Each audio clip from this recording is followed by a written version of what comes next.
This review provides disclaimer details about this hotel, like location, landmark, reviews, amenities of the hotel, and category and facilities also.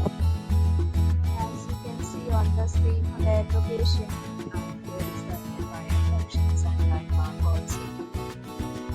And lots of reviews are reviews online and you can find ways to enjoy their stay. Its review rating is 7.4, which is the good.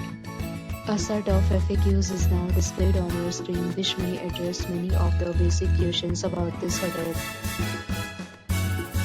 talk about the amenities of this hotel, so we can see on the screen, guests will be required to present photo ID and check-in.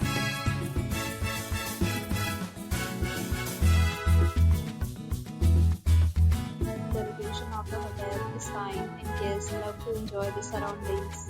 One category of room is available online. You can book them online and enjoy your stay. Several deals and offers are available online for this hotel along with various meal plans and payment policies. If you are planning to book it, you can do so through the link provided in the description. For booking bookings, please read the description box. If you are facing any kind of problem booking around in this hotel, then you can help us by commenting. We will help you. If you have already stayed in this hotel, please share your experience in the comment box. If you are new on the channel and you have not subscribed our channel, please